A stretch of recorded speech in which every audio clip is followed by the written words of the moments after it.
Hey there, fourth graders.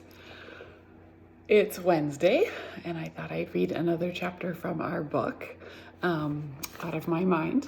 One thing that I have learned is that typically reading books and posting it online is illegal, which is interesting. So I have to, from now on, every time I read you a chapter, give credit to the publisher of the book, which is Simon & Schuster, and they have given permission during this time for us to read aloud books to our classes. So isn't that kind of a weird thing, something that we don't really think about, but if you publish somebody else's work, like we talk about, you have to give credit to them. So they are giving teachers the ability to read books to their classes during this strange time of us doing school from home. So from now on, at the beginning of every one, you'll hear me say, thank you, Simon & Schuster, for giving us permission to read this great book to each other. So chapter 25, last we left off, they were entering the championship round. Oh my goodness, what a night. I still can't believe how everything turned out once the championship round began. That's when Mr. Kingsley explained the questions this time will be a bit more difficult. Scoring, however, will stay the same. The team with the best score out of 100 total possible points will be crowned the champions. He picked up the cards that contained the quiz questions and smiled. Here is question number 1. What is diplopia? A, double vision. B, left-handedness.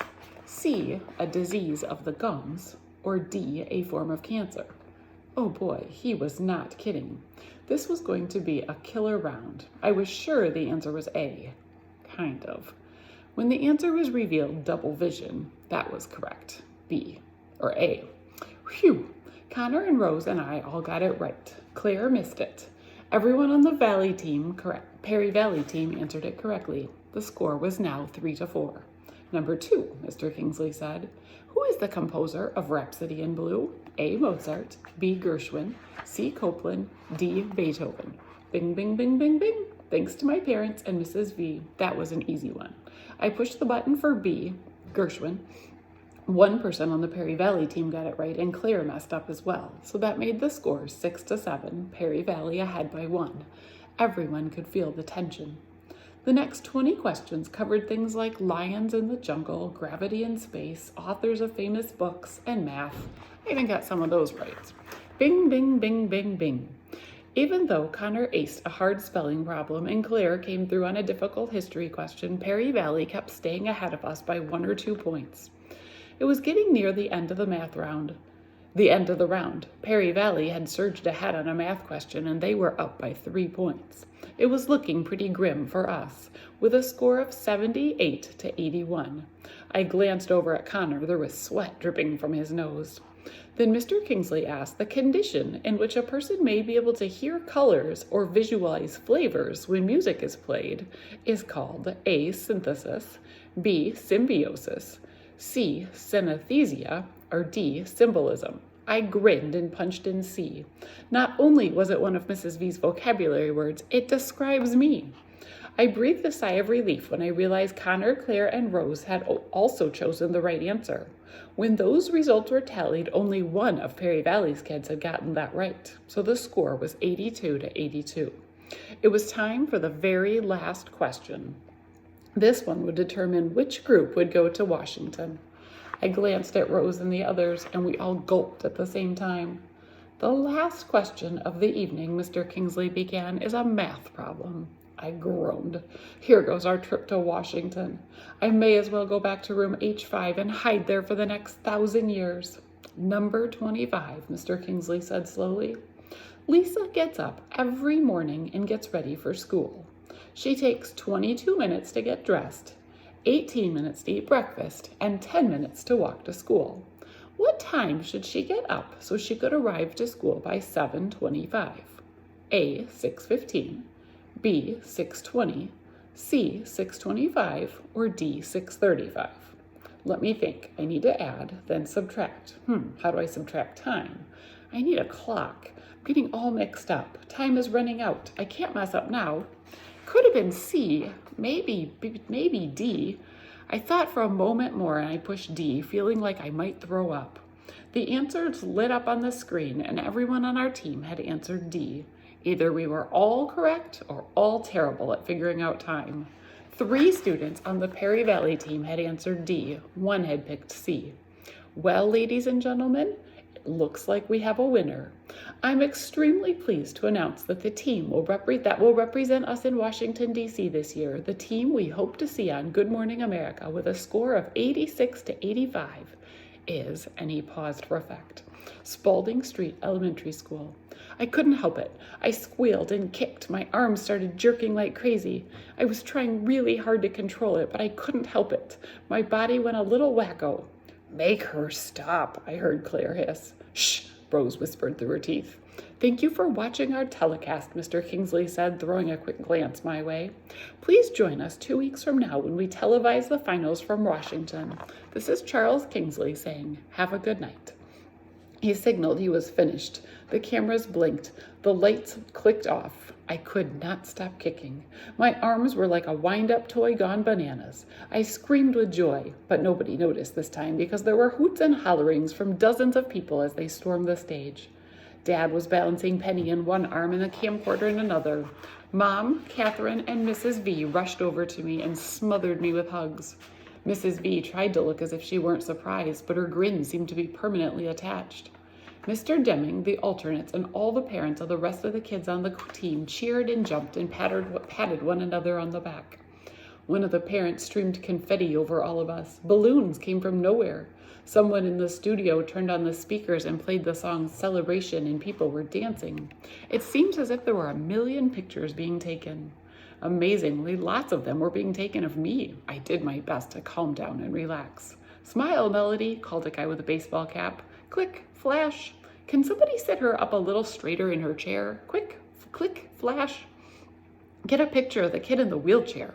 It was the reporter. Click, flash. Where is the winning team? Another newspaper reporter said. We want a team picture. Why don't you kids all stand around Melody? Smile now. Click, flash. I could barely see. Blue dots were dancing in front of my eyes. We want the winning team for the TV interview, someone else called out. Can we have them over here? People were shuffled around and a stagehand helped to set us up. Connor, Rose, Claire sat in chairs next to me. Amanda, Molly, Elena, and Rodney stood behind us, and Mr. Deming stood next to Rodney. I hoped my hair looked okay and I didn't look too goofy. The reporter silenced the crowd as the cameraman lined it up and got into position. Good evening. This is Elizabeth Ochoa of Channel 6 News. I'm here in our studio as we speak to students from Spalding Street Elementary School, victorious members of the winning team of the Whiz Kids competition held here tonight. These are 8 of the brightest young people in our community, buzz their way to victory tonight. Let's meet them now.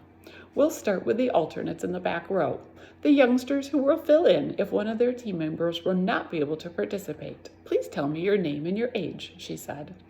Amanda Firestone, age 12. Molly North, age 11. Elena Rodriguez, age 12. Rodney, age 11 and a half. That got everyone to laugh. Mrs. Ochoa continued, and seated in front of me is the championship team. Tell me your names as well. My name is Claire Wilson, and I'm 11. I got more right than anyone else on our team. Well, that's good for you, Mrs. Ochoa said. I know you studied hard. The reporter moved on quickly to Rose. And you are? Rose Spencer, age 11, said Rose, sounding shy. What stands out for you this evening, the reporter said as she got closer. I was on last year's team, and we lost by only a few points, so it's really exciting to win this time. I'm very proud of our team. Rose was beaming. Great answer. We're proud of you as well, Mrs. Ochoa said. And now next to you is this tall young man. Your name, sir? She asked Connor. Connor Bates. Hi, Mom, Connor said loudly into the mic. Do you remember the hardest question you were given tonight? The reporter asked. I thought all the questions were easy, Connor said with a grin. I missed a few on purpose so that the other contestants wouldn't feel so bad. Mrs. Ochoa burst into a laugh. How does it feel to be on a team with a very special team member? Oh, Melody, she's okay. She's really smart. Let me introduce you two, but I was not about to let him steal my thunder. My name is Melody Brooks, and I'm 11 years old, my machine said loudly and clearly for me. The reporter looked amazed. Wow, that's astounding. How does it feel to be part of the winning team, Melody? I pressed the key that said, Super. She laughed. Was it difficult to study and prepare for the competition? Mrs. Ochoa asked me. No, lots of people helped me. What was the hardest part of participating tonight? Hoping I wouldn't mess up, I replied. She smiled. We all feel like that sometimes. Are you excited about traveling to Washington, D.C.? Yes. Have you ever been before? No, I said. How will being on the winning team change your life at school? I thought that was a good question. Not much, I admitted. The reporter waited patiently while I took time to type in just the right words. Maybe kids will talk to me more. I talk to her all the time, Claire said. Both Connor and Rose looked at Claire with frowns. Huh? Rose said. Mrs. Ochoa moved from me over to Claire. So you are one of Melody's friends? Oh, absolutely, Claire said with a bounce of her curls. She and I eat lunch together every day and test each other on questions for the quiz team. Melody is much smarter than she looks. Rose raised her hand to speak, but the reporter shook her head. I am so sorry, but we are out of time. She told Rose. To the camera, she said, in addition to being a great group of kids, we've just met two remarkable young women, best friends in spite of their differences, and members of the winning Washington-bound Quiz Kids team. Congratulations to all. I was stunned. Claire and I, best friends? See you tomorrow.